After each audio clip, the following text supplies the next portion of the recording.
राजा Midas पास सोने की कमी नहीं थी, लेकिन सोना जितना बढ़ता था वो और अधिक सोना चाहते थे। उसने सोने को खजाने में जमा कर लिया था और हर रोज उसे गिनते रहते थे। एक दिन जब वो सोने गिनते रहते थे, तब एक स्ट्रेंजर कहीं से आ गए और उन्हें बताया, तुम मुझे ऐसा कोई भी वरदान मांग सकती हो जो तुम्हें दुनिया में सबसे ज़्यादा खुशी दे।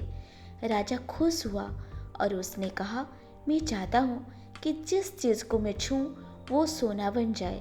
स्ट्रेंजर ने राजा से पूछा, क्या तुम सचमुच ये चाहती हो? राजा ने कहा, हाँ। तो स्ट्रेंजर बोला, कल सूरज के पहले किरण के साथ ही तुम्हें किसी चीज़ को छूकर सोना बना देना की ताकत मिल जाएगी। राजा ने सोचा कि वो सपना दिख रहा होगा, ये सच नहीं हो सकता। लेकिन अगले ही दिन जब राजा नींद से उठे तो उसने अपने पलंग को छुआ। वो वरदान सच था।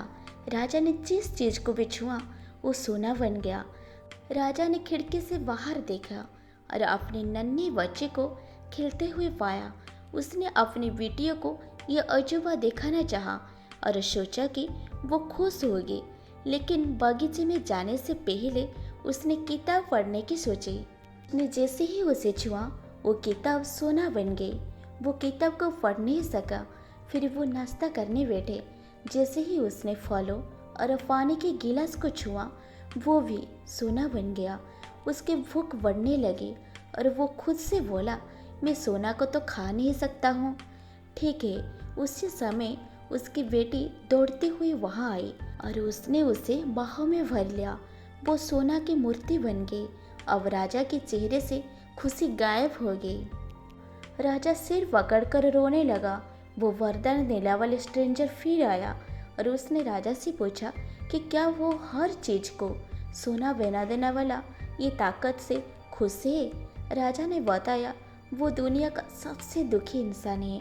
राजा ने उसे सारी बात बताई। स्ट्रेंजर ने पूछा, अब तुम क्या पसंद करोगी, अपना भोजन और प्यारी बेटियाँ या फिर सोने की ढेर और बेटियों की सोने की मूर्ति? राजा ने गिड़गिड़ाकर माफ़ी मांगी और कहा, मैं अपना सारा सोना छोड़ दूंगी। मेहरबान करके मेरी बेटियाँ मुझे लौटा दो, क्योंकि उसके बिना ही मेरी हर चीज़ मूल्यहीन हो गई। स्ट्रेंजर ने राजा से कहा, तुम पहले से विद्वान हो गए हो। और उसने अपने वरदान को वापस ले लिया। राजा को अपनी बेटी फिर से मिल गई और उसे एक ऐसी सीख मिली जिसे वो जिंदगी भर नहीं भूल सकता। घटिया या विकृत जीवन मूल्यों से दुख ही मिलती है और कई बार इच्छा का पूरा होना ना पूरा होने से बड़ा दुख बन जाता है।